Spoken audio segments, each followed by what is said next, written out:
changed everything. The way I walk, the way I breathe.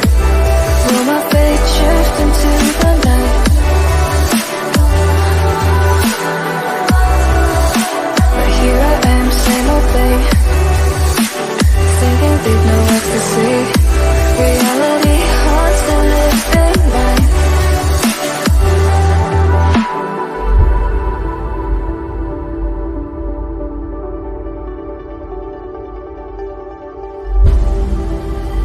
If I saw another day, only to scream into the night. Nothing ever tries to change, even if I want to realize.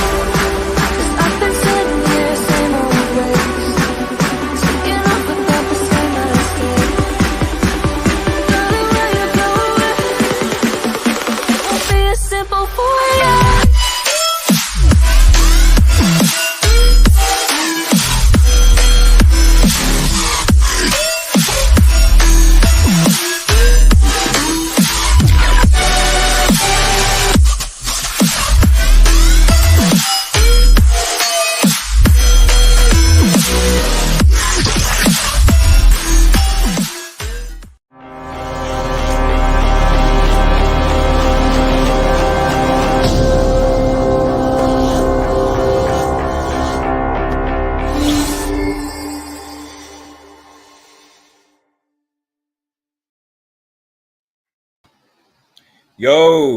Yo, guys. Old Man G here, back again for another Sunday night show.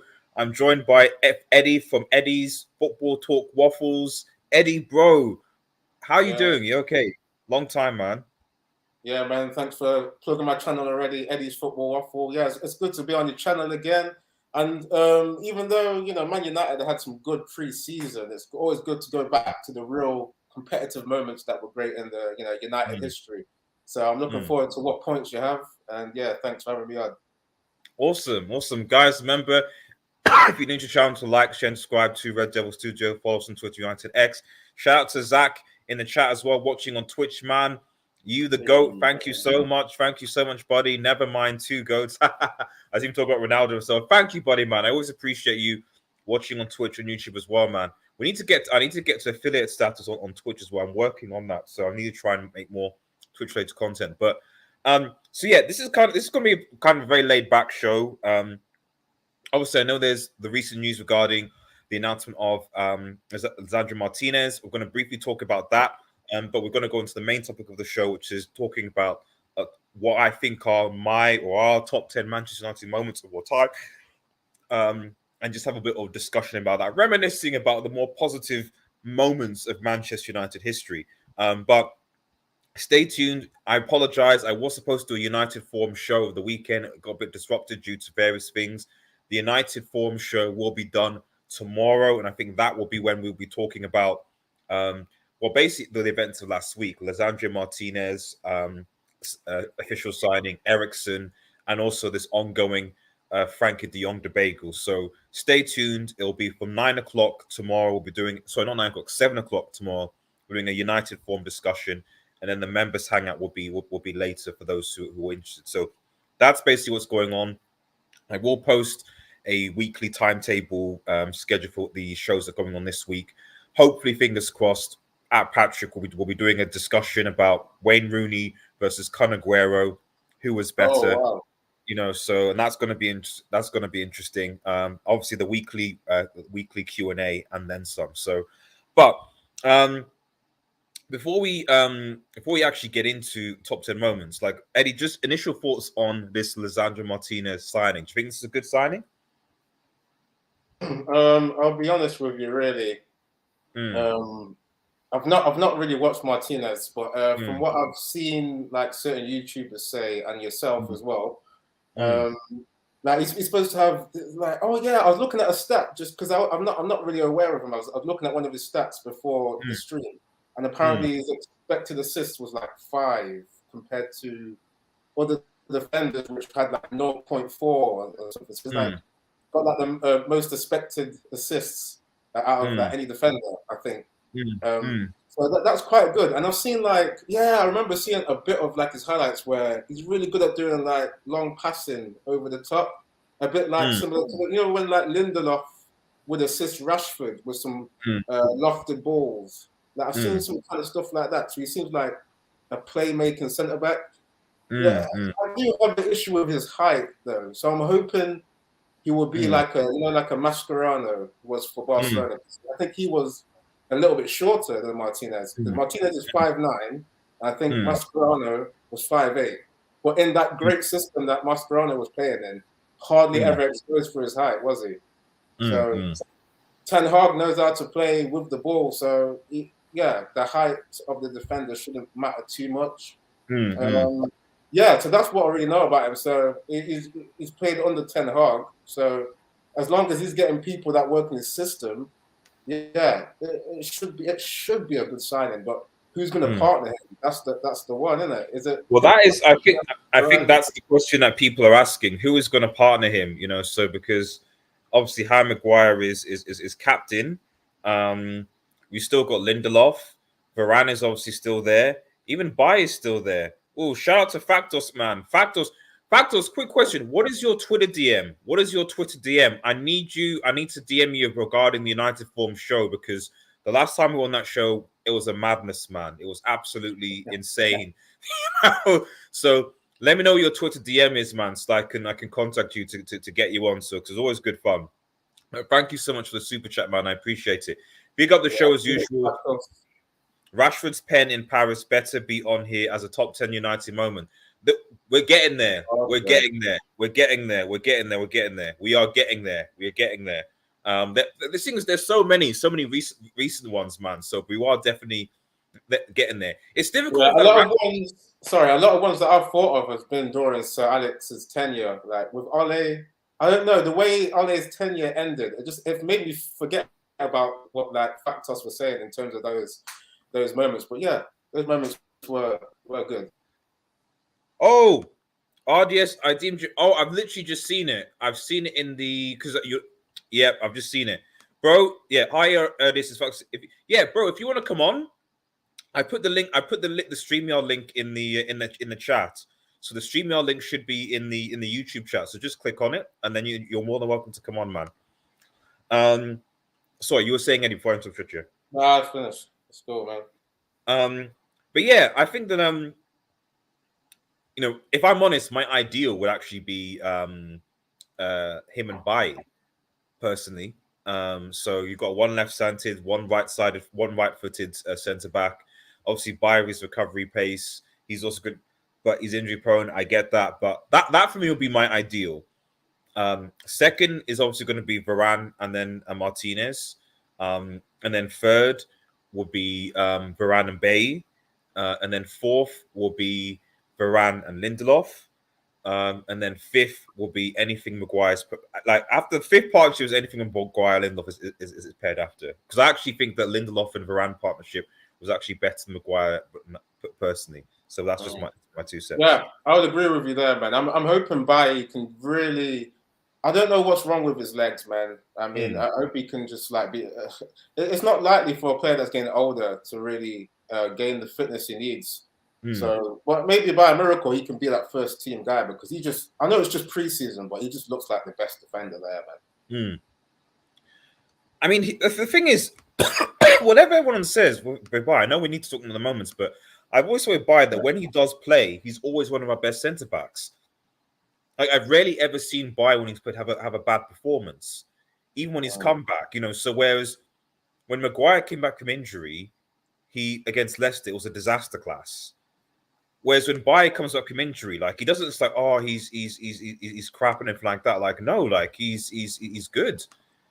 So that's my 2 cents anyway. I see Maguire excellent enough against Brighton. Oh, just delete the club.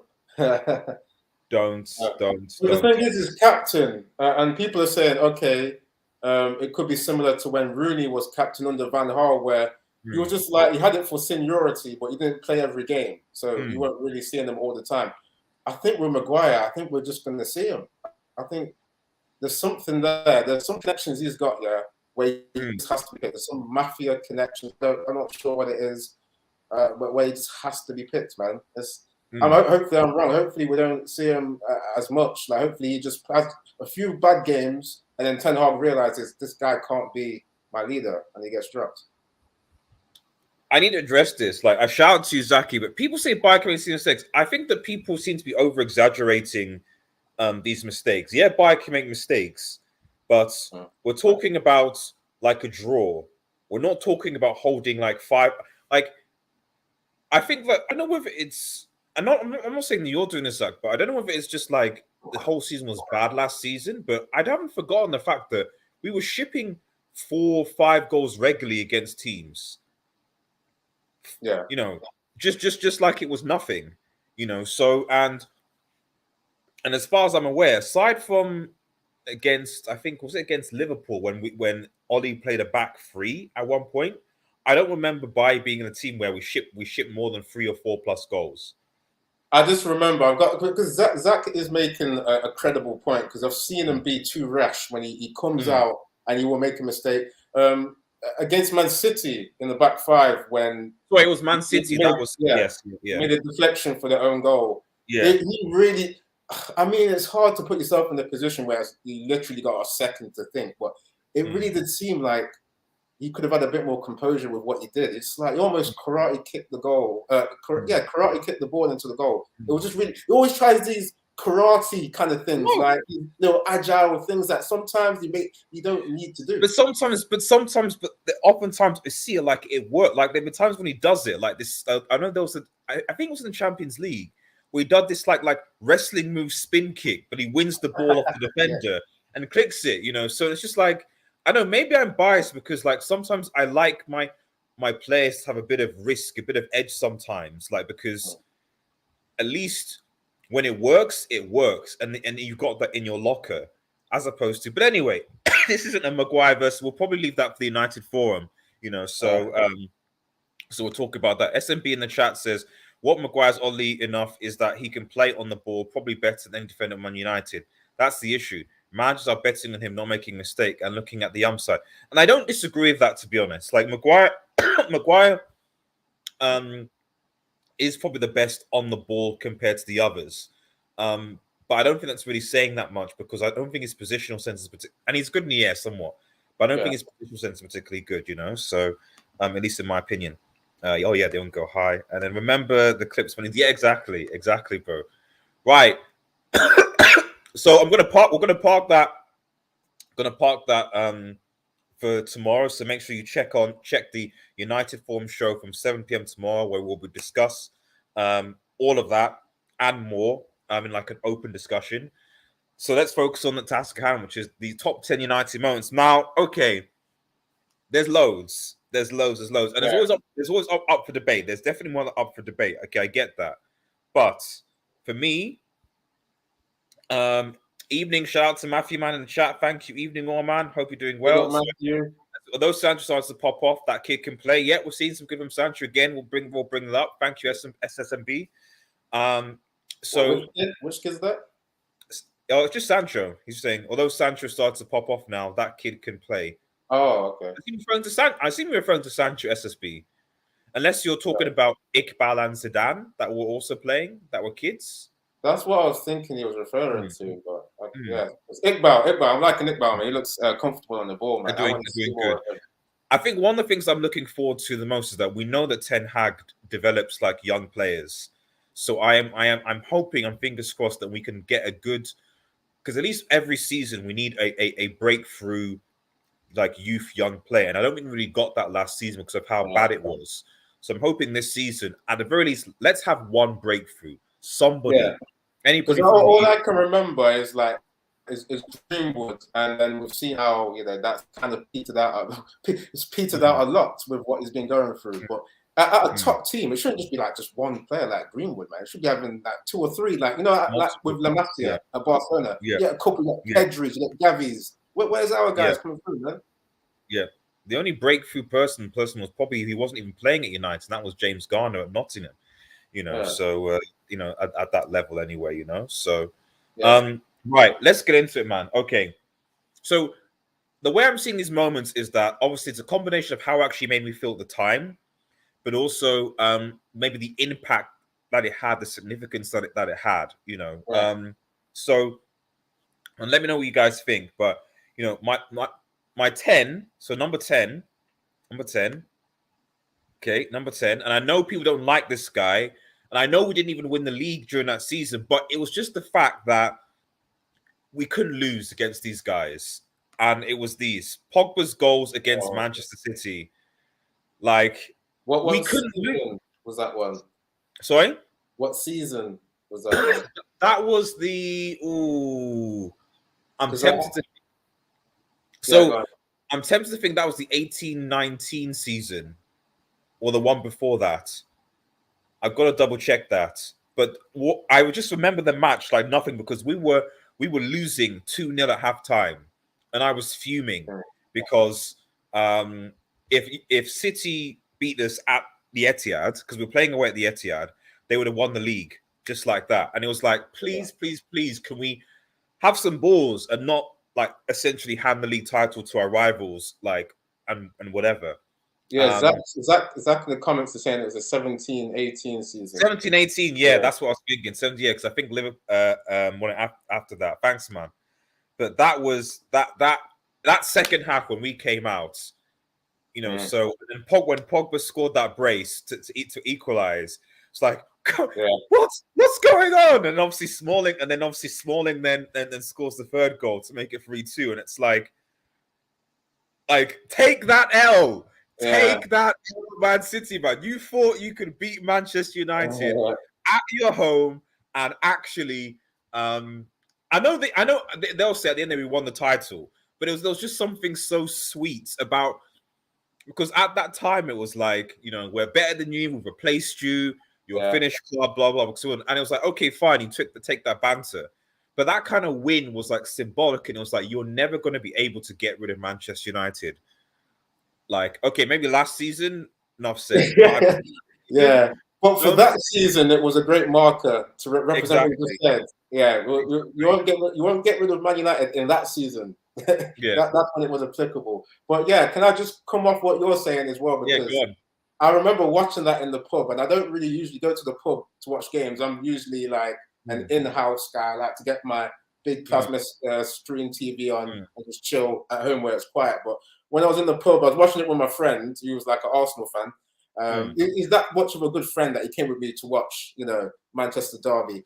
And at 2-0 at half time, I was getting ready to have just loads of beers just to drown my sorrows. And I don't know, something happened where I didn't get all them beers, and it was good that I didn't, because I would have KO'd myself. But when I watched the second half, and the way those guys came out and showed, it was not just like tactical change, it was like just being up for it. Like Pogba was actually running. Like I've never seen him so influential in a game, and for him to get one of the goals.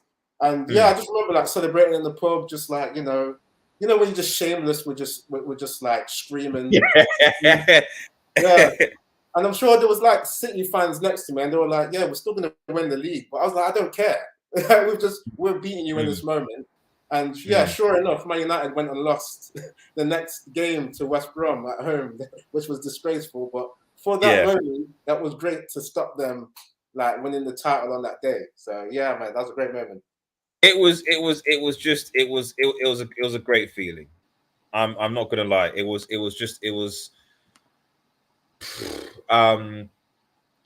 like people might say that's like losers mentality. Like, oh, it's loser mentality. Like it's you know, you didn't win the league anyway. Like, what's the big deal? Blah blah blah blah blah. But like, I don't think people kind of really like appreciate the fact that like the like I think that had City won the league at home against us, I think that would have been more of a because I know we banter him, like, oh, you never Champions League, blah blah blah. I might still do that, but I also think that had we lost the league then, like I don't think we could have recovered from that. I literally do not think we would have been able to recover from that. I mean, I don't know what you think about that. Yeah. I mean, it's really because you know when you've beaten a big team and then you go to the next game and then you just mess about. It's kind of like you could say like a fan, oh yeah, you went and lost to some minnows the next week. Like what you're saying, like having someone win the title against you, like in that moment, it would have been it could have been like soul destroying. Like we could have even been doing worse than we are doing now. Like you never know that kind of loss would have made Man United just be like maybe a 10th place team in this current day. So yeah, you've got to take win in the moment. You at least Man United did not allow rivals to win on their time. In that, so it was a big marker just to a little bit, just hold it back a bit. So yeah. Zach says both goals were good as well, and they were actually good. He took those goals well, actually. They're very, very good. We still had Herrera there, who was a beast, who I still regret signing. From what years is this list? From what time period? I would say it's from the 90s up until now, basically. Essentially, when I've been in, so I'm slightly older than Eddie, so when I've been watching football. So I would say the beginning of the Premier League era up until I mean, I didn't watch the early Premier League. But from there, my point will be like pretty much post 99. I mean, I've seen highlights of that season, but it's like it will be a lot of it will be from like 2002 to like till now, because that's when I was really getting into it. Right. Okay. So number 9, like I said, this is just my opinion. So let me know what you think. But number 9. Again, just like PSG versus United. And again, I know we didn't win it. I know we didn't win, we didn't win the Champions League, etc. But again, I'm going by just how it made me feel and the reaction. And I remember just the positive vibes around the time. Because to be honest, this is what got fans to give Solskjaer the job. People forget about this. Like, yeah, we're doing well. Yeah, we're doing okay, etc. But this game was the game where everyone's like, give him the manager job now. So I don't think, because we've got to remember, like, whatever you said with the board were willing to, it was just an interim. Solskjaer was just an interim. It was supposed to just end at the end and they were going to look for a new manager. That was the plan. So whatever people say, oh, Solskjaer this, Solskjaer that, at the end of the day, to be honest, the board's original plan was that he was going to be replaced in the summer. Just an interim, that's it, not get sacked, whatever. So this game was where fans were like, right, so we've got to give Solskjaer the job. We've got to give Solskjaer a job. And I can't remember the last time where United were so in a game in Europe where United were clearly underdogs. Like massive underdogs. Like we went there with nobody. We went there with 6 formers. Like Tahith, Greenwood was just sort of there. We went in with 6 formers and Lukaku. We went to Paris with 6 formers and Lukaku, and I think you have to put up the teams. I think we did have some experience still in that team, though. We played McTominay. We had Lukaku. We had McTominay and Fred in that midfield. We had Dallo. I know was playing. Shaw was there. Rashford obviously was there. Like Pogba wasn't there. I don't think Matic was there either. Like the squad wasn't good. Like by right back, he was. Sorry, your video signal's a bit connection's a bit brickish, Eddie. Say that again. Am I coming through now? Yeah, I can hear you. Your videos, you're still a little bit lagging a little bit, but I can hear you. Okay. Well, I'm gonna have to come out and come back in, bro. Okay, fine, cool. I'll bring you back in.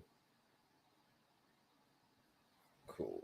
Right. Okay. While we wait for Eddie, so his connection's just gone on a little bit. So while I'll do that, I'll just read your comments, guys. Let's have a look.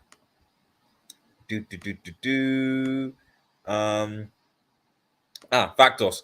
I wasn't around for it, but Steve Bruce 2 goals against Sheffield Wednesday. Yeah, man. We had it. We check out our our a top 10 defenders show. We actually talk quite a bit about Steve Bruce, actually. So, and I will be uploading a player profile thing for Steve Bruce soon as well. There you go, Eddie. Is that you good? Yeah, how am I sounding? Am I sounding all right? Yeah, that's good. That's good. That's good. That's a lot better. Just load up a different window on my connection, so I'm just going to so all right. Oh, it's still the lag is still there, bro. Oh wow. Is it that's just really bad? You can't really hear what I'm saying. I can hear what you're saying. Like right now, I can hear what you're saying, but like I think it's more like the video right now that's just a bit off. So, but I can still hear you. It's just every so often it goes, it starts speaking R2D2. That's all. Oh, all right, if it gets too bad, I have to jump out again, bro. But I'll just let it carry on. I'll just put a little bit later. Yeah, that's fine. I think everyone in the chat like can still hear you know. So, Matthew Bassett says the first league title has to be number one.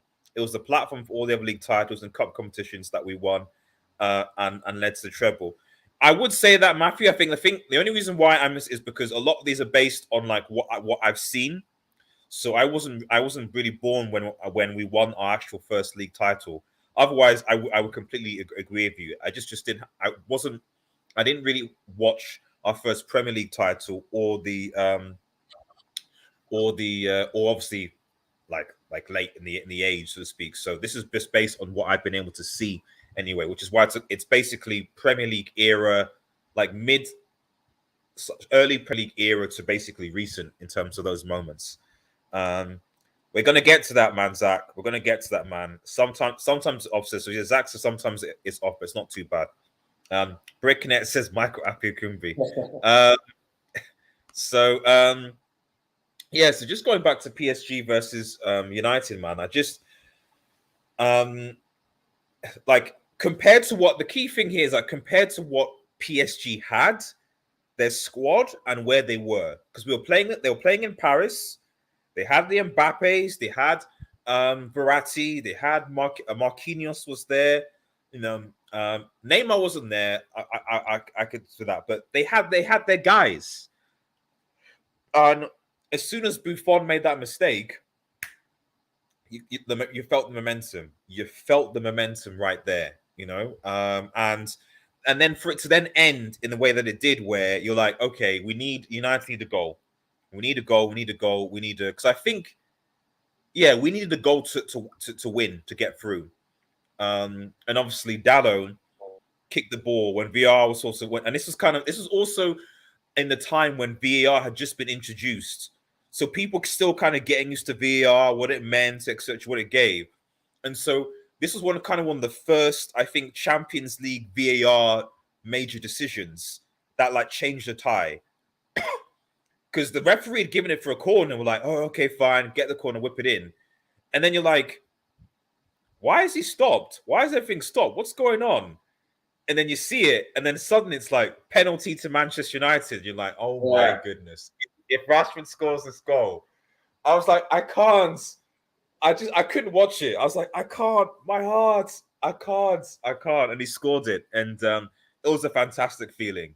And then the funny thing is, to top it off, Neymar's reaction to the goal. If you ever watch a video of Neymar's reaction, I've not seen that before. I'm going to see that after, man. You got to Google it. Yeah, Neymar's reaction to that goal was absolutely priceless, man. It was like a kind of like what just happened type of reaction, but in Neymar sense, it was funny. It was just like, I don't get it, you know, like because he was obviously injured, waiting to come back, you know. But I don't know what your thoughts are. Right. So you're going to have to bear with me because like my connection is still bad. But yeah. No worries. Overall, the game, I remember, like obviously I was happy for going through, but I just know at the end we didn't deserve it. And I was watching it with my brother, who is a Arsenal fan, and he was telling me off for being negative straight after, because I said we didn't deserve that. Like I'm just being real. Like I was like the way we just didn't have possession. Bailly at right back was just, he looked like he was in the woods. Like he couldn't even, Wait, like it was so bad. Are you not referring to the first game? Because Bayer didn't play right back again in Paris, did he? I think that's the first game. He did. No, that was in Paris, and then he got moved. I think he got moved at half time. But I distinctly remember. Oh yes, I remember now. You're right. Okay, yeah. Yeah, I distinctly remember. I was like, how have they not worked on this in training to see that he would be this exposed? And it was. I was like, how have these guys not scored? Like it was literally like hanging on. Like, I was about to say it was like Real Madrid hanging on. Score. They did score. Mbappe scored, if I remember, in that. Yeah. Yeah.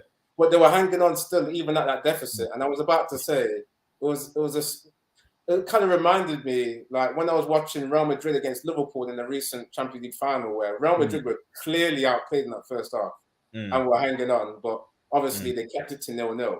But it's like, I don't like it when you're having to rely on like just teams missing chances or your keeper saving you. It's too much of a fine margin, which they like love to say.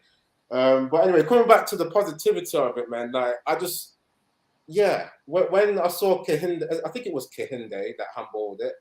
Like Kimpembe, yeah, in the replay, when I saw his hand hitting the ball, and I was like, I was interpreting it myself before the decision was made, and I was like, that's an unnatural position. They're going to interpret that as a handball. Yeah, and then, when they gave it, I was like, we're through, man, because Rashford stood up, and I was like, okay, maybe he's missed some pens before, but I was like, I just had a good feeling. Like, you said you were like, you didn't want to watch it. I think you were saying you were nervous, right? I was. I was a little bit, then I was like, there's just nothing to lose on this, really. I mean, obviously, you go out, but it's like, you know, when you don't deserve something, it's like kind of the pressure's off. So that's what I felt. Like, if he gets it, if he doesn't, we didn't deserve it anyway. And then when he got it, I was so happy with that. And in terms of Ole being given the job, man, I mean, there were certain things he was doing throughout his tenure which did suggest he should have the job. Like, there was one other game where I'm going on the tangent here, but just like, pardon me, I'm going to come back. Like when you got the win at Chelsea in the FA Cup, and we played like a 4-1-2-1-2 formation. I don't know if you remember. It was Pogba and Herrera in the diamond midfield. Yeah, they were doing all the running, and I was like, Ole's got tactics, man. He plays 5-3-2. He can play 4-1-2-1-2, and they were winning. I was like, yeah, Ole should get the job. But then when he got it, we just saw him just go into his shell, and then just. Eddie, I'm looking at the squad again, man. I don't buy this like PSG. Like, guys, for those of those who need to remember that the squad, right? This was a squad against this is PSG squad. Okay, this is PSG squad. Okay, Buffon in goal. Okay, Brick. They had Thiago Silva, Kimpembe, Khera, Marquinhos, Verratti, Dani Alves, Juan Bernat, Kylian Mbappe, Angel Di Maria, and Julian Draxler. And they had, I think, Edison Cavani promoting on the bench. Paredes was there as well. Now, this was our squad. Okay. De Gea in goal, fair enough. Okay. We had Victor Lindelof, Eric Bailly, Chris Smalling, and then Luke Shaw. Our midfield was Andreas Pereira, Fred, Ashley Young, and Scott McTominay. Okay. Wow. Then we have say the midfield again one more time. Can I just reiterate this midfield? Okay. Yeah. Andreas Pereira, Fred, Ashley Young, and Scott McTominay. I want to reiterate that midfield here. Like, it wasn't that United got lucky. PSG took a massive L in that game. They were at home. They had the far superior squad. And you mean to tell me you lost to a midfield, bearing in mind a midfield that has Marco Verratti and Marquinhos in it, of Andres Pereira, Fred, Ashley Young, and Scott McTominay, bro. And our bench, Rojo, Dallo, obviously, who came on, Garner, Tahith Chong, who came on, and Mason Green, who came on, Angel Gomez. Like 1, 2, 3, 4, like 4 academy graduates, basically. Yeah. Kids, man. Yeah, it was. And we did get outplayed. We got severely outplayed. I think we were still lucky. I mean, yeah, Michael was saying the youth stepped up. They had some good moments, but we were hanging on a lot. Well, Dizzy does say one of my favorite United moments is when Felix the back heel to Griezmann to a cross into the top of Lodi's head. Oh, Yassir! I'm seeing Yassir in the background, man, or Lassir because you're so late. Like 1 second, let me bring you in, bro. Let me bring you in, Yassir, man. Yo, Yassir. Yo, sorry, I apologize. I literally just woke up. No lie, I literally just woke up. No shame there. I saw your message and I was like, oh shit. I apologize, man. I apologize. Yeah, where are you living? Where you're I live in the US. Oh, okay. Yeah. So like, what is it, 8 hours behind or something? Yeah, I had a long night last night, so I kind of slept in. So. Oh, you on the hangout last night? Was it? No. I was just out with friends and stuff like that. It was one of my friend's birthdays, so we had a fun night. So. Yeah. We just been going through obviously United top 10 moment show. So the PSG versus United when Rashford scored that penalty, and then I mentioned the Pogba versus City goals. You know. I mean Pogba, man, that was like the best moment that Pogba ever had in United. And then the thing is like, that's the frustrating thing about Pogba is like he can do that every game, but. I mean, it is what it is. But we don't get that every game. Like he had moments where, like in like last season, also like especially last season, like he had like 4 or 5 assists in one game against Leeds, where he was absolutely phenomenal. And then like that's it. You don't see anything else from him like for the next like 4 or 5 games. So, but yeah, that City game was absolutely amazing. Like that was like Pogba at his absolute best. Amazing. Right. Okay. I mean, like, Yassir, do you have like before I go and give them some mine? What are some of, and same I guess of Eddie? So interject, like, what would you say are some of your like top 10 United moments? I want to leave CL final at the end. I want to leave Solskjaer at the end, man. We'll dissect it, but. I mean, it's easier to go off of like based off of like the times we were actually winning stuff, but I feel like but then for me, going off about the last 10 seasons, one of my favorite moments was absolutely when we beat Arsenal 3-1. That was amazing. That was the game where Jesse Lingard and Miller walked in the Emirates. We won 3-1. David De Gea had an absolute amazing game. I think they had like 30 shots at goal, and David De Gea was absolutely phenomenal. Was that the league game or the FA Cup game? I think that was a league. That was the league game. That was the game where remember that goal where Lukaku laid it off to Martial laid it off to Lingard. Lingard just tapped it in. Pogba scored. Wait. Yassir, I need to clarify something because I'm getting some. Dizzy is saying something quite troubling in the chat. So I'm just going to bring up this comment here, Yassir. He says, RDS, this is a reminder that Yassir called Marcus Ballon d'Or Rashford my favorite player, a dusted baller. Please get him to apologize. Yassir, can you try and clarify what this statement actually meant? If it's true. I did say that. What's this? What's this, man? I did say that. I said some stuff about Marcus Rashford. To be honest, the honest truth is I lost a bet to him. Okay. The bet was like we're gonna sign Frankie De Jong, and like I said, in a matter of 2 weeks, I was too hyped, and it's like, okay, what happens if you lose a bet? They said on a stream you have to say Marcus Rashford is a bum, call him a bad good, all that stuff. So I did it.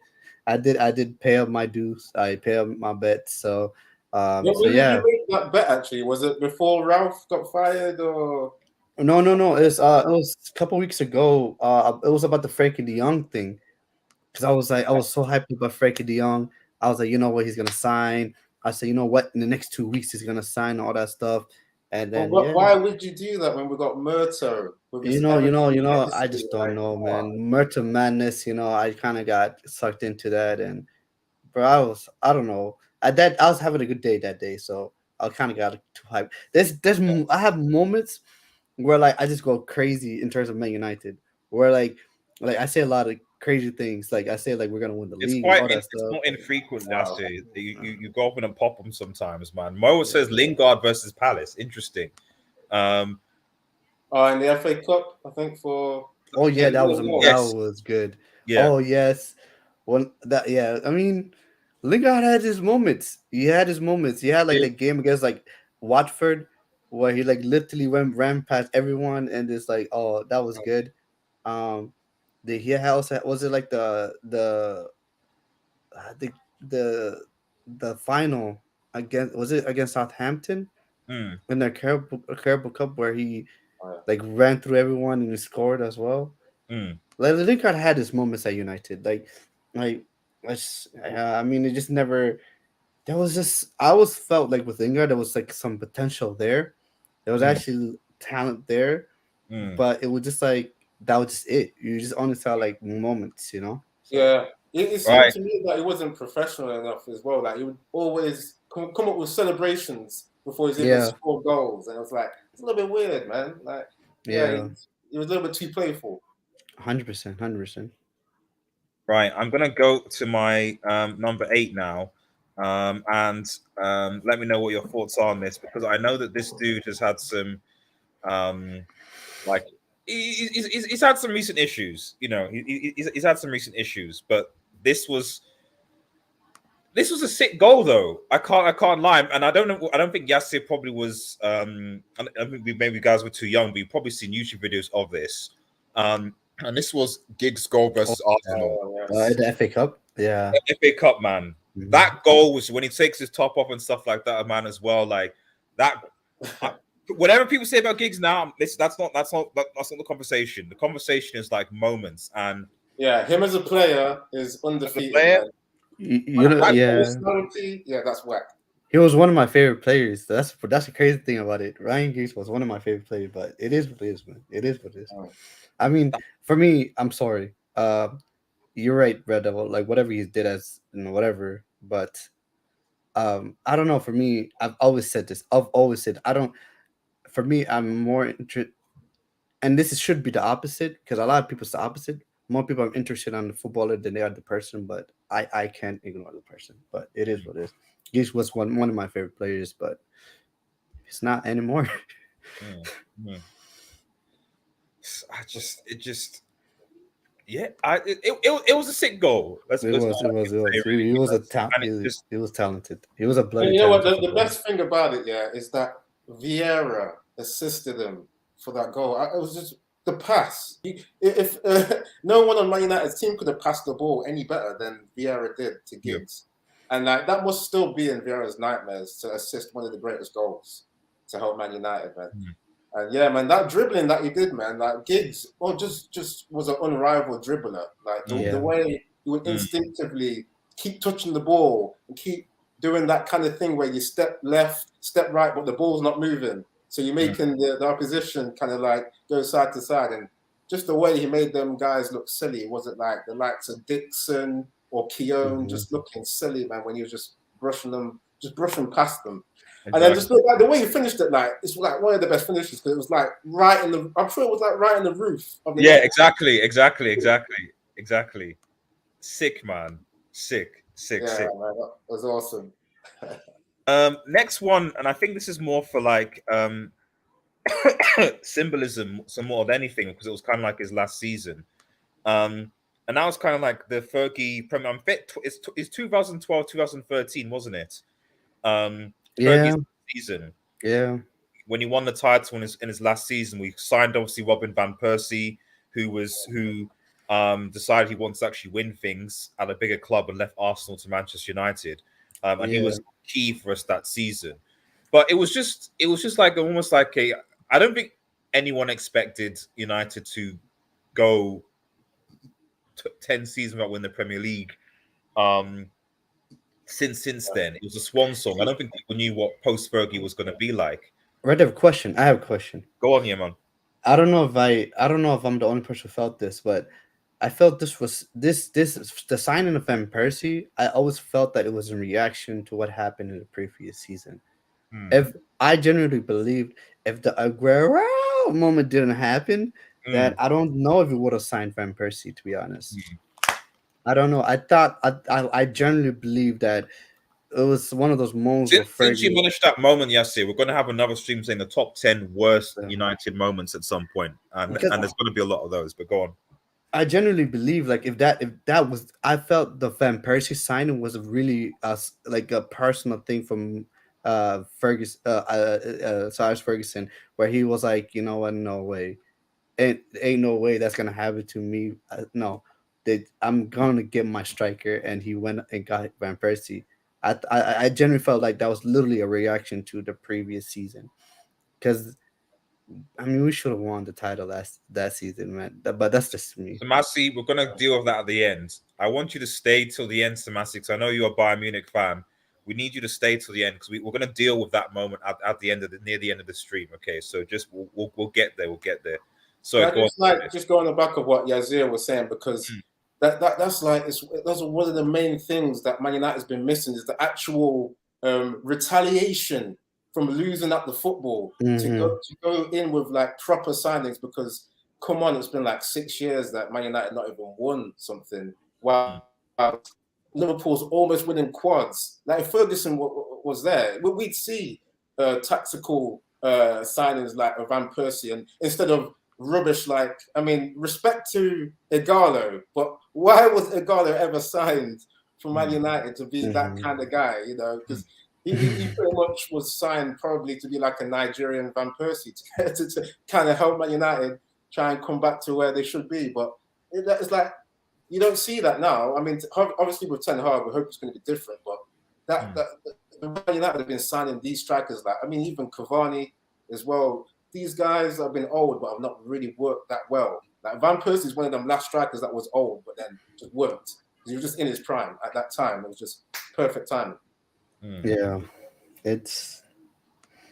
I mean, honestly, to God, like, I don't know how you guys feel about Van Persie, but for me, I don't know, man. Like, he's for what he's done for us in that season alone. For me, he is above a lot of players that have been here for a while, for a long time. But like, sometimes I feel like, I don't know, just Van Persie always has a special place in my heart because what he has done in that season. That season was literally like a Van Persie. That was like Van Persie's season. That was his season. He went crazy. He went absolutely nuts that season. And he was, I'm not gonna lie to you, he was the sole reason why we won the league. Yeah. Like that's it. So I mean, Rooney was good as well. Their partnership. No, 100%. But for me, it was just like Van Persie's goals, man. Like Van Persie went crazy that season. Like that season, he was scoring goals left to right and center. Like the guy was just like, it felt like he had he was on a personal mission, like a personal mission. Like he wanted to, like with that. I don't know. For me, the when he. Till today, I always look back in that clip where he walks out and when Arsenal has a guard of honor. For me, as a United fan, that is like that just like I always like have like the biggest smile every time I watch that, because it's like that's what football is about. Like, you know, with the whole banter and everything, that's what it's about. It's like to give it to your, like, for me, because for me in terms of like rivalry, Arsenal are like the second. For me, it's second to Liverpool in terms of rivalry. I get the City is like the in terms of locality, in terms of it's the two Manchester clubs. But for me, growing up, it was always like Arsenal. It was always Arsenal and Liverpool that I hated the most. Like I always wanted to get one over them two. Versus now is the City, but for me, because they were the most dangerous at those times. Is that? Yeah, because it was. Arsenal was just like in a way like an annoyance, you know. They were just like, because they were just good. Arsenal was just, I'm not gonna lie to you, they were just good and they were annoying. So it was one of those things where like we're like, and Arsenal especially when they're really good, during the Wenger era, they had an arrogance to them as well, and I hated that so much. I hated Especially that so. Henry's Oh, swagger. And oh, they for me it's like I always want getting one over Arsenal any Always, time. always For beautiful. me, it's just worth everything, worth everything. So taking Van Persie from them, him doing a God of Honor for me will always. This is Arsenal fans cannot talk to us for like the next decade, 3 decades. They can never talk to us, man. Now I don't know what everyone's what time is now. Ooh, right, okay, I've got about half an hour. I don't know what everyone's thoughts on this next one is. But it does stand out. It does stand out. I think just because of just how he took it. I know it came off his shin, but I remember him by it, and I think it was a fantastic. I've seen a lot of United goals that was like bicycle kicks that a United player has scored, and you know the one I'm talking about. That Wayne Rooney goal versus City, because I actually was thinking, I can't think of many bicycle kick goals that United players have scored, and literally the only one I always go to is this one with when Wayne Rooney scored that goal against City, and Joe Hart's just like, I don't know what's just happened, man. Yeah. I've got no idea what has literally just happened, you know. And everyone did that stance, just like what, like even Mika Richards, who was supposed to be marking Rooney, just looking, he just couldn't stop him. And this is a thing for everyone that says that Wayne, and we're gonna, I mean, hopefully, fingers crossed, either Patrick and we're gonna have a conversation about Aguero versus Rooney. But I do think that in recent years, because Rooney looks older, like he's put on weight, etc., that a lot of people are underplaying Wayne Rooney's achievements at Manchester United and discrediting what Wayne Rooney achieved at Manchester United because he just doesn't. I always felt a lot of times it was just because he didn't look good and he was getting overweight. But actually, Rooney in his prime was very, very, very, very talented, and that goal was an example of that. Definitely, Rooney was my favorite United player all time. He's my favorite. For me, he's underrated in my opinion. The thing is, like, I don't even hold him not doing. I mean, he is England's top scorer, but for me, it's like I don't care about England. You know that. Put that. I'm a United fan. Like, put that to the side. No offense to England fans, but for me, oh man, but for Rooney kind of signified everything about what being a United player was. The thing people don't understand about Rooney is like Rooney really did everything for United. When he put on the shirt, he did everything. He did everything. He created. He scored goals. He pressed. He tackled. He roughed. He was the shithousery. He did everything. If you needed a player to put a tackle in, that was Rooney. If you needed a player to lick a play, that was Rooney. You needed a player to score, that was Rooney. Rooney pretty much did everything for United. And at times, I think one of the things that people like, I know his career didn't last as long as it should have, because seeing people now that are like 30 plus and are playing football.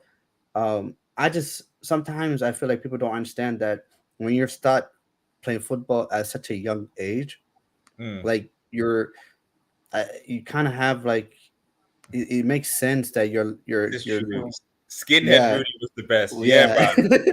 Like, I don't know why he got a hair transplant, man. That dude was amazing. He was amazing. No, I just come in there real quick because I think we're getting on to the the implication of that. He may have burnt out because 100%. Yeah, he was playing a lot. Playing a lot from a young age, like you're saying. And then when you were just saying about how he would come deep and like get a tackle in. Sometimes you see him at right back, centre mid, right wing, and in the box. It's like you're doing all of these jobs, and he was doing that for a couple of seasons, and he was just literally like doing all of Ronaldo's running, by the way, because Ronaldo at a certain point would just hang up. Well, he wouldn't go hang, but he'd be like, I'm just ready for a counter attack. I'm just ready to just make plays. I'm not going to track back because I'm just the guy that can do step overs, get the goals. And like we were saying, RDS, the amount of goals that Ronaldo has compared to assists is just mad. And you can tell people like Rooney were doing a lot of work for him.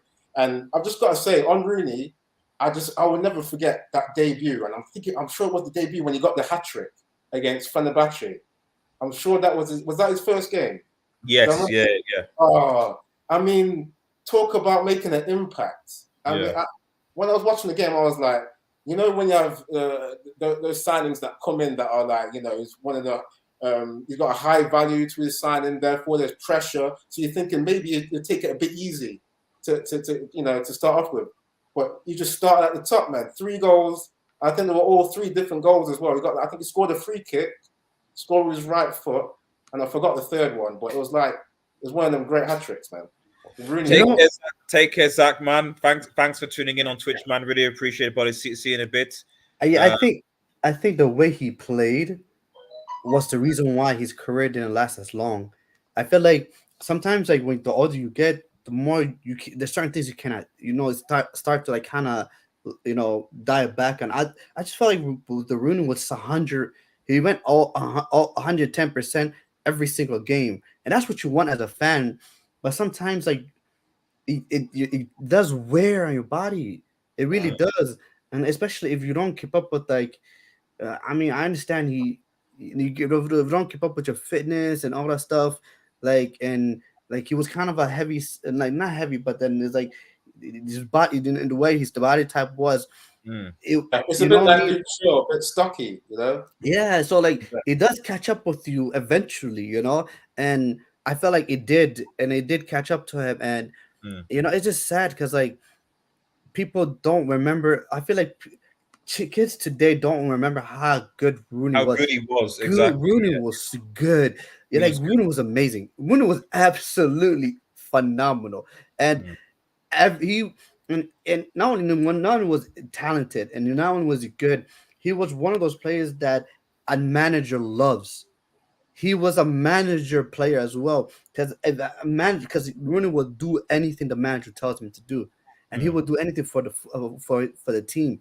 Like, he will play, if the manager wants him to play as a 9, he will play as a 9 on the left, on the right as a 10. He will do anything, and he will do it at a high level as well. Now, this goal was amazing, and Rooney was amazing, and I genuinely feel like people are very disrespectful towards Rooney, man. They are, man. No, I agree. Got to quickly move on, guys. So we're on number 4 now. Again, let me know what your thoughts are. I don't know how old you guys have been when you saw this, but I think this was more about the fact that even though this player was quite arrogant, I just respect what he did, scoring this hat trick against one of our biggest rivals, at Old Trafford, and just shushing them. Liverpool were not as good as they are now then, but it was just always nice seeing like a hat trick against a rival club, and that was like Dimitar Berbatov's hat trick versus. So I say versus United versus Liverpool. Sorry, that should be versus United. Yeah. I have all the time, and like I said, have we had better forwards than Dimitar Berbatov? Absolutely, but that hat trick against Liverpool, man, Old Trafford was iconic, man. If we had that type of player now, last season, with that arrogant confidence, maybe we would have had a different season. So, but I'm not sure, RDS, because I was just thinking of how people would criticize Berbatov. Apart from him smiling, they would say, "Oh, he doesn't run enough." I was one of them. Yeah, he'd be the guy that I didn't rate Berbatov as highly, man. I used to criticize Berbatov for me. Sorry, did you criticize him when he scored this hat trick, Yasser? No, see, the thing about Berbatov was he was extremely talented, but for me, because I don't know, it was the arrogance from being a United fan at that time. I feel like we always let's be honest. At one point, us three, we were arrogant. I criticized Nani. People love Nani now, but then for me, no, I wanted to upgrade on Nani. For me, Tevez was the better center forward for me than Berbatov. I preferred Tevez because of Tevez, how hard Tevez used to work. My only problem with Berbatov is his work rate. That was my problem with him. Berbatov in me reminds me of Martial. What the problem we have with Martial, I, you know, but Berbatov will give you more than Martial in terms of moments. That Yeah. I loved Berbatov, but it was just like I wanted him to do more. I wanted him to be like a dog. Like the thing. Let me say this: people call Tevez a snake, but man, like when Tevez left, we needed Tevez. We really needed Tevez was amazing because not only was like he was good, but he had that dog in him. He had that ruthlessness in him, and that's what that's what annoyed me about Berbatov. Like Berbatov, I'd be like, man, come on, man, give me more, and he would do something special. I'm like, ah, you know, Yeah. it's just, I don't know. It just I don't know. I feel like I'm looking I at- I am yeah. definitely no way saying that like he's our most talented player, because this is not so much about like talent per se. This is more like on like moments, and there was just something about that goal, that hat trick, you know. So just against Liverpool at that time, that was just I know I just really appreciate I it. apologize, bro. I mean, Eddie, I'm I just trying to, interrupted you. I apologize. yeah, it's cool. No, Because it was hard to like even carry on because I'm trying to rack through my memories of like the good moments, and then I know there was some times that I was probably like not liking what Berbatov would do because a lot of stuff he would do at just walking pace, and Yeah, you'd kind of be like tricked into thinking, wait, this guy's not doing anything. But then when you look back on certain moments, you can see he's reading the game. He's waiting for certain moments because I think with players like Özil, he'd be a similar guy that I think he was criticised for not tracking back doing certain things, but he's reading the game. He's reading what positions to get into to be the best in the attack.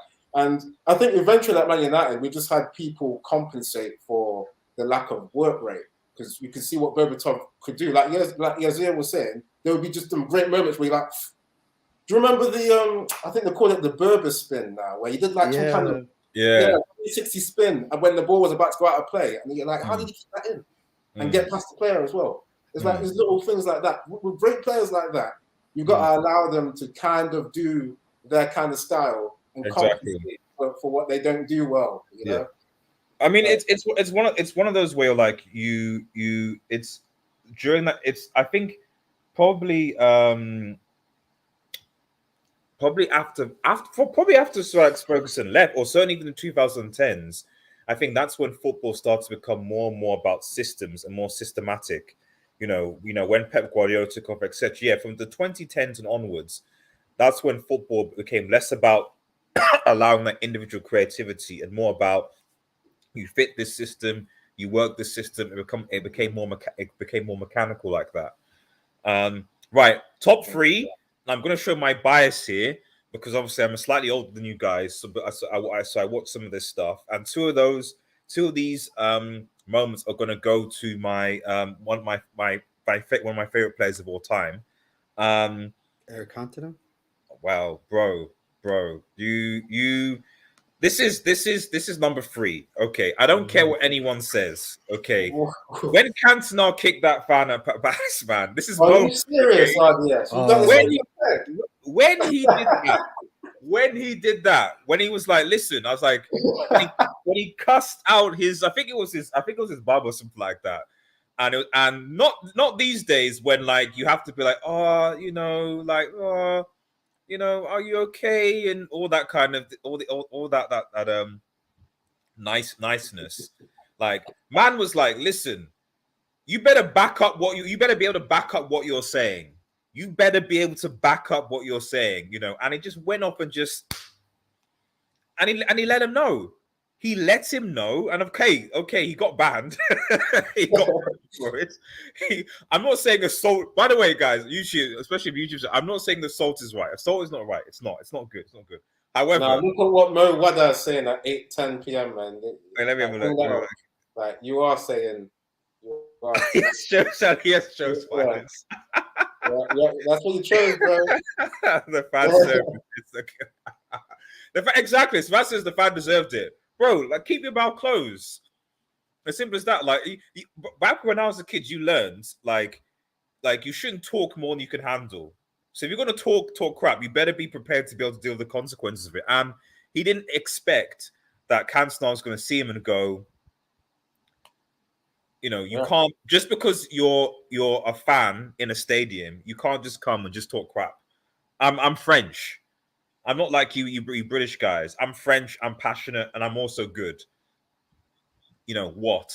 You know, so I don't advocate violence, but this is a small instance where that this iconic. Oh, yes, I'm not having this. You chose violence. You've got Cantona's super kick in your top two. You advocate it, bro.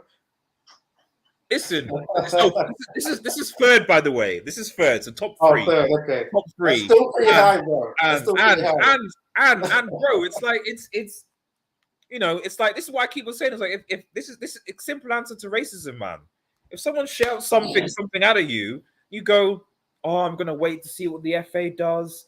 Oh, let's take an oh, let's do this. Oh, let's and just like, and you know what, Eddie, he probably didn't do it again. Yeah. You know And what you made me think of? Just real quick. Remember when Yeah. Vieira, Yeah. when there was that crowd invasion, and then the fan said something to Vieira, and he just switched and kicked something like kicked him.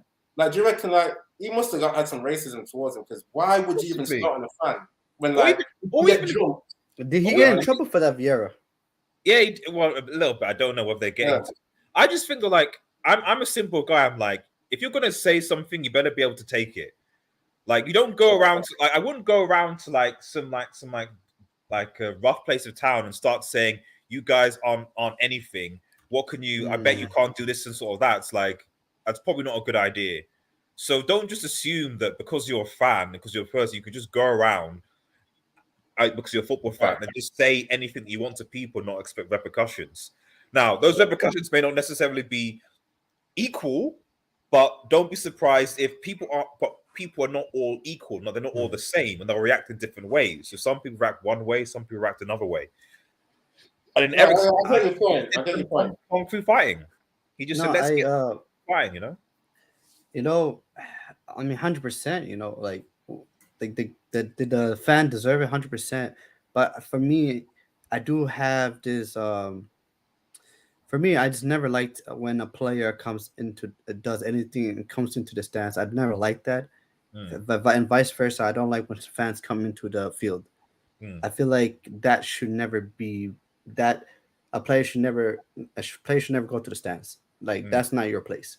And a fan should never be on the field. That's not your place. The field is for the players, and the stands is for the fans. So for me, it was hilarious and funny and all that stuff that he kicked the guy, and the guy 110% probably deserved it. But I just never liked that. Like, you don't. It's just like one of those things where like you don't go into that. No, because like it's like, for me, it's like, what are you doing over there? You know what I mean? That's where the fans are. Like I don't know, man. It's that's he ran over there. He heard something and was like, "Listen, what did you say?" What did you I mean, it's you know, the fans probably deserved it, but for me, I don't know. I just never liked like a player doing like going over to the stands, like just because it's like, man, that's like that's the fans, like that's where they are and all that stuff. Like, you're in a way you're not supposed to be there, type of thing, you know. And then, like, you know what, just on what you're saying, real quick. Sometimes you could actually go and attack the wrong fan. Like, I don't know. Have you guys seen that that video of CM Punk in WWE? He was like in the crowd for some reason, and there was like a fan behind him, like celebrating. Another fan behind that fan, like, slapped CM Punk in the head, and he turns around and slaps the wrong fan, like pretty much knocked him out. So it's like, you know, you could do something like that if you just go into, because the crowd's big, so you could even think you've heard it from the wrong person and you attack the wrong person. So yeah, man. For me, it's like for example, like what Vieira did. I 100%. Like, I don't have a problem with Vieira did, because he's in the field. You're not supposed to be there. Like, the fans are not supposed to be there. So like, you don't know what the fan has, and then like, you're the fan. You know, you're not supposed to be in the field. But then, like, you know, it's vice versa. Like, I don't know, man. Like, it for me is like, as a player, you shouldn't be in the stands. Like, you know, you shouldn't go up to the stands. You know, like, that's for me, it's always a boundary thing. You know, always protect the boundaries. Like, players are on field, and the fans are on stands, and yeah, the fan probably deserved it. And yeah, I mean, for me, it was hilarious what Cantona did. I always laughed about it, but if I, look for me, I just for me, that's just for me. That's not that. Like I said, you know what I mean. That's You know what? Yeah, I think they're gonna put fences up soon. Because like in like crowd invasions, where it's like okay, sometimes there may be like a compromise to people's safety of like different teams or versus like the other side's fans, so that there could be fights and stuff. I reckon that there will be something like that because you never know. Because like we've seen people like Grealish get punched and stuff like that. 100%, 100%, yeah. It's done. Yeah.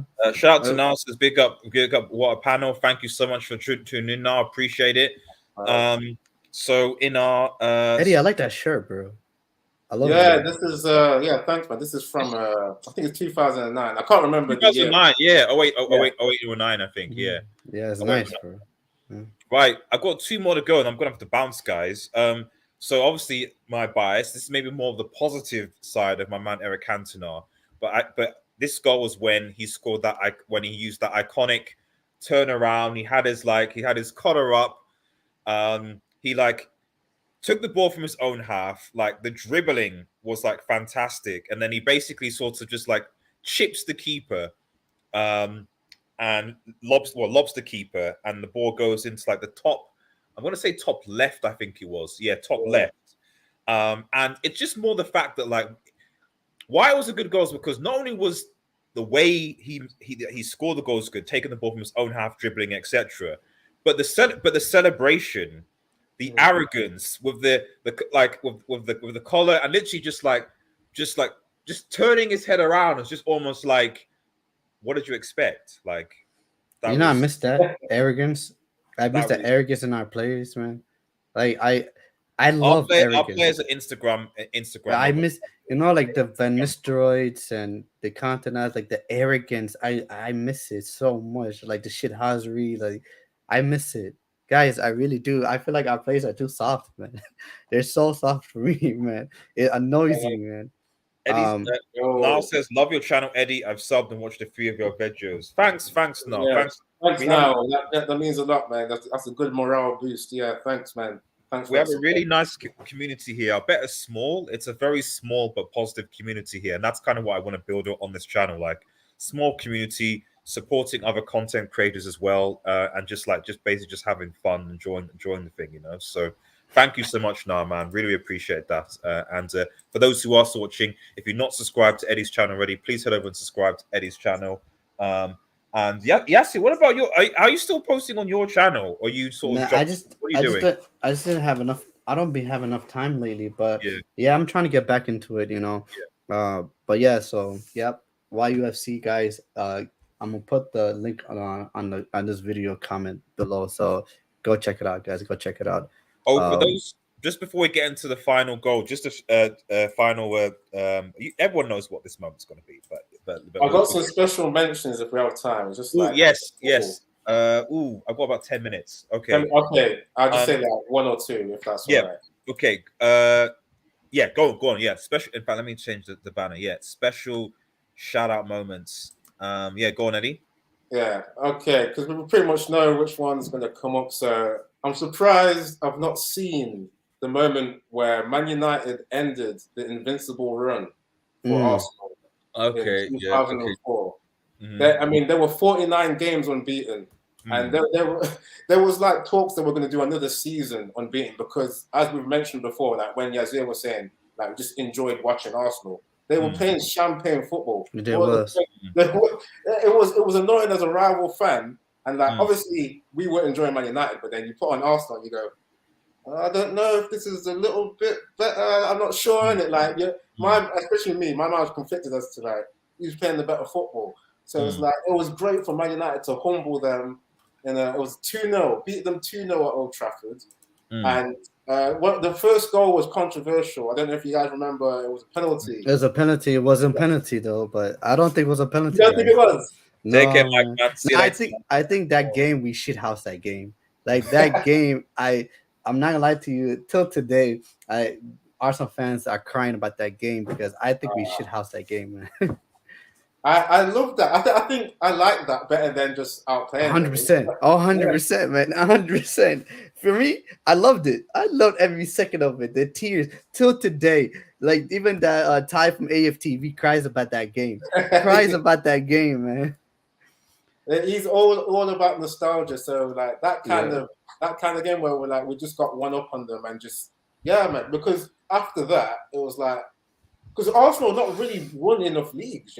I think those kind of losses, where they felt they didn't deserve it, that really almost not destroyed their soul, but like just messed them up to the point where like they didn't win as much. Because they had so much swagger that they didn't think they could be beaten, and then man, they got beaten by some. You could say underhanded tactics, but I mean the second goal that United scored, I would say was definitely legitimate. I think Rooney got that one. I think the ball was crossed in from the left. I forgot who was crossing it in, but like Rooney got like a nice tap in, and it was like just reinforced the win. And for me that was just a great moment because it just put an end to these guys saying that they were invincible. That was really annoying. So I just thought that was a good special mention. Any other special moments or shout outs before we go into just hold on one second. Just real quick, how about when Pogba helped to win the Europa League with that goal in the final, a deflected goal, and it was like as a European trophy. Come on, guys, there's got to be some enthusiasm for that, man. Come on, it's one of the trophies we've won in like the last 10 years. I'll quickly move on and see if I got any better ones. But I think that pretty much is. So the Champions League final, not the one that RDS is going to talk about, but the 2008 one, where it pretty much looked like Chelsea were gonna win that penalty shootout after Ronaldo, of all people, missed the penalty. I couldn't believe it because he got the header in normal time. And I was like, yes, we're going to do this. But then somehow Lampard got some kind of lucky goal. That was a lucky goal. Because I don't think actually, they may have deserved it if I remember properly. But that's one thing I never understood about Chelsea. Like, Chelsea had great teams that never won the Champions League. But then, like, you look at the twice they won the Champions League, they won with teams that were pretty average, man. Yeah, it's really weird, ironic, man. It's weird. It's really weird. It's like that's how the football gods work sometimes. But, weird, man. Weird. Yeah, coming back to the penalty shootout. Yeah, when Terry slipped, because I remember watching it. I was like, Terry's gonna win the Champions League for these guys, man. And this guy, I was salty, man. I was salty, and like that's the thing. Also, Terry for me was a very arrogant guy as well. Yeah, it was a prick. I hated Terry. So like him strutting up with the armband, I'm like, man, I hate this, man. Look at him milking it, and when he slipped, it was beautiful. It was there's no words for it, man. Like because I just knew we were gonna just win it from there. Yeah, it was game over. You knew that was game over. Like how do you can't recover from that? Like you can't. Like psychologically, I'm gonna interrupt you guys. We need to move on because I need to go back to So that's special. Anyway, just finishing it quick. A shout out to Van der Sar for getting that save as well, and then we won it. So that was awesome. Yes, that's true. No, I agree. Before we get literally before on, just so people are like aware, tomorrow, United Forum show 7 p.m. We're going to be discussing Lisandro Martinez, all the latest transfer news, just open with United and rival fans. So stay tuned for that. Set your notification button. 7 p.m. BST United Forum, and then the members hang will be after that. Following week, we will be doing hopefully Rooney versus Aguero on Tuesday. Weekly Q&A on Wednesday. So that's the stuff that's coming for the next couple of days. So just sort of stay tuned. I have made some adjustments to the memberships though. So maybe some of you guys might notice I've changed the membership icons. They look like a devil. So if you've been here for like more than a month, 2 months, etc., you'll notice that your member icons will change. I'll be getting some new emojis as well, so look out for that. And I am posting obviously a lot more membership related content. Some of you might have seen some of the clipped player profile videos. But for those of you who will be on the silver membership and above, you can recommend me a player profile video for a particular player that you want me to talk about. But I'll be posting a lot of player profiles of maybe like slightly older players that people that don't know about, so that people can know about them as well. So Yeah, RDS, real quick though. I Go hope you won't on, have to go on. make any, I hope you won't have to make any Los Blancos emojis, you know, for this season. So, yeah. well, that's I can never say never. I can never say never, man. I can Wow. never. I can Hopefully never. not, bro. I can never say never. But yeah, more Eric Cantona. Yeah, there'll be an Eric Cantona, man. Sebastian, there'll be an Eric Cantona one coming up fairly soon. Player profile, actually. Let's quickly get into it. Let's go into it.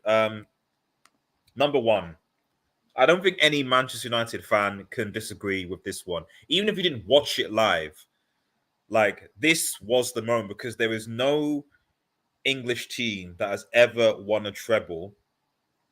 And I'm not talking about like that Jigsaw's domestic treble, like Pep's Bold, whatever treble they're talking about. I'm talking about a proper treble where you have the Champions League, the FA Cup, and the Premier League. And also the manner, because Bayern were, you can make a case, and Samasi, I'm sure you're still there, Samasi. You're still there, so thanks for waiting, because I know you're a Bayern fan, Samasi. Bayern were good, and Bayern, to a certain extent, were maybe the better team. And it was what, 89, how many minutes? 1-0. I don't even know. I don't know. I don't know what's going to happen. I really, really don't know. But we was also missing two of our best players. Exactly, in Keane and Scholes. Yeah. So I didn't have any high hopes. But it's a final. Now, what I'm going to say though is like big shout out to Dennis Irwin. By the way, people don't really talk about Dennis. If you look at both goals, Dennis Irwin was critical in terms of getting the ball up, putting the pressure on the Bayern defense in that fullback role. And to be honest, I can't remember the last time we actually had, okay, maybe Everett, but as good as a fullback and as versatile as Dennis Irwin, who could play on the right and on the left. He was one of Manchester United's most underrated players. That's another topic. Most underrated Manchester United. Oh, by far. It's not even close. Dennis Irwin was amazing. He was like people talk about Ashley Cole, but God, Lee, Dennis Irwin played both sides. Exactly. Both sides. Like, exactly. Come on, and he man. played both sides well. Oh man. That was almost different, man.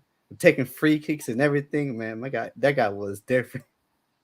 Yep. We were great until the last year. Exactly. Because Sheringham comes on, Sheringham scores that goal, and you're thinking, okay, it's 1-1. Could it happen? And I don't care what Solskjaer did for Manchester, his managerial career, blah, blah, blah. You will never, ever be able to take away this moment from him and from Manchester United. But as soon as you hear Solskjaer wins that game for Manchester United, just never. It's never.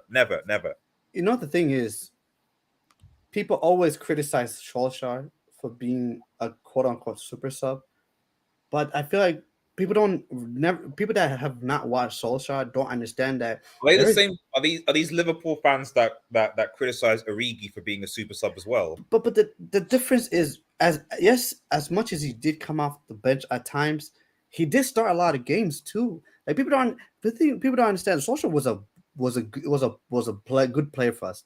It was a very good player for us. And the thing was, like, because at that time, Man United, we were so good. At times we had I believe it was like 4 strikers. We had Andy Cole, we had Eric Cantona, we had Dwight York, we had Sheringham, and we had Ole Gunnar Solskjaer.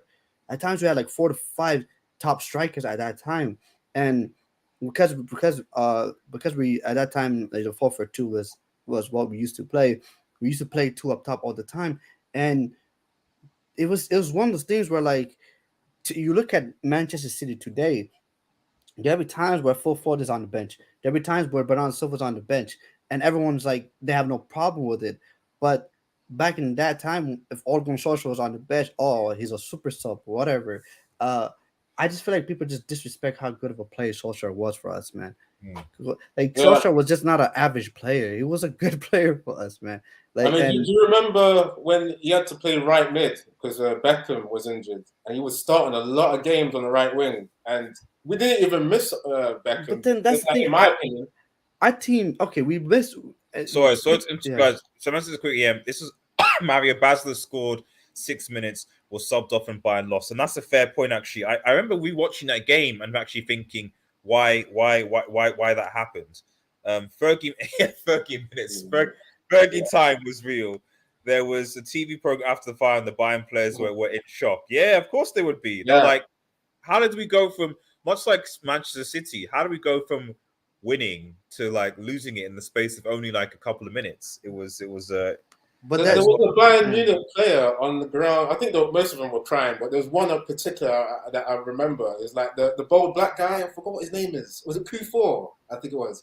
I just remember him crying, and it was like tears of a baby. They were destroyed, man. Of course. Eddie, I would be crying if that happened to us. I would be crying too. I'd be like, how? Eddie, I think that's one thing like that was so special of our football club is we personified the term "never say never, never die." Like, because the thing is, like, that was just our MO. Our MOs were last minute goals, guys. Our MO was Fergie time. Like, this is what we did. Like, you know, the thing is, like, speaking about this game specifically, Bayern was a better team. I'm gonna put my hands up. Bayern was a better team. I remember there was a time where Bayern hit the post. They were, you know, in my opinion, they were the better team.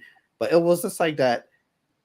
That's the thing about playing Man United, man. Man United don't know when to give up. Man United don't know when to, like, because it's 90 minutes, it's extra time. Like, players' mentality shift. Some, you know, with Man United, our mentality is, yo, we can still win this game. Where, like, you never know. Other people's mentality is, oh, you know, we won the game. The game's over. You know, let's just see this a couple minutes out. But Man United, we're like, nah. Let's get that goal. And after getting that goal, let's get that second as well. Like, that's a sick mentality to have. But that was United. It was quote unquote DNA. You know, that's what we.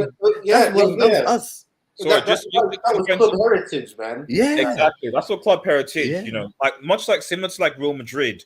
Never say. I was just going to bring them up. That mentality. So I just want to make this side. Shout out to Samasi, by the way. Congratulations. It looks like Bayern are signing De Ligt. So congratulations on signing the defender, and we'll probably talk about that a lot of the time. But let's just round up like final thoughts because I've got to bounce, guys. I assume everyone pretty much agrees with like the first moment. I don't think there's any. Is there anyone here, any of you guys, where you're like, nah, there's a better moment than the treble win for Manchester United in Manchester United's history. That's the big one. No. And no one has done it since. So whatever Manchester City fans and Real fans say, at the end of the day, if your teams were that good, you should have been able to win a treble. That's all I'm saying. That's all I'm saying. If you're saying that your team is the best team, something, we're the best team in Premier League history, the best team's like, okay, where's your treble? It's a simple question. If you're de facto the best team in football Premier League history, I need to see a treble at least. And it's not like these rival teams have lost to teams in the Champions League that are far superior, you know, to them, you know. So, you know, that's my 2 cents. But I don't know if you guys any final thoughts. I mean, yeah, I'll just say this. Like for me, it's like I don't like that. I didn't really watch this in real time because for me, I was like, I think I was about 10 years old. So that was like maybe 2 years before I really watched Man United like in proper like 90-minute games. So it was really like my brother got me into watching. So I watched highlights of the final, and I was like, no, that was great. But not until like a little bit later on did I really realize that was just like pretty much elite what they did. So yeah, I mean, I'm just hoping, you know, like Erik ten Hag is like, I don't know what's the better word for it. I was about to say reincarnation of Sir Alex, but obviously Sir Alex is still here. So it's like, I'm just hoping he can do something close to what Sir Alex did. And that is work literally with the youth, with not really getting as much money as you would like. Because, you know, under the Glazers, Sir Alex was still giving us great times, even though there wasn't treble wins, which pretty much in any kind of phase of football, whether you're being backed or not, it's very hard to do that. So, yeah, just to finish off, man, it was great to just go over the big moments. And I'm sure there's a lot more, like especially with like Manchester derbies that we could have gone into. Yeah, so that's just the ultimate daddy of wins was that treble win last minute, man. You can't write a script like that, man. You know what I mean? So yeah, absolutely, bro. Guys, it's been good. Thank you guys so much for tuning in. I'll just bring Yasser just back in just as we round up the show. Internet just went. My internet just went. Like, where did he go? Where did he go? Yeah, like apparently we have a storm out there, but out of nowhere, man, to win. Boom. I was like, what? Wow. Guys, remember, if you need to try and like, subscribe to Red Devil Studio. Stay tuned tomorrow. The United Forum are back. It is an open forum, which is basically everyone can come on and talk, but we will be going and talking predominantly about the Lisandro Martinez and Eriksen signings for United. We'll probably talk about other transfers as well. There's probably going to be banter from rival fans as well. So make sure that you get involved. Notifications for that show tomorrow. Guys, thank you, Eddie, and thank you, Yassir, for coming to the show. Make sure you check out Eddie's channel and Yassir's channel as well. Have a nice day, everyone, and cheers.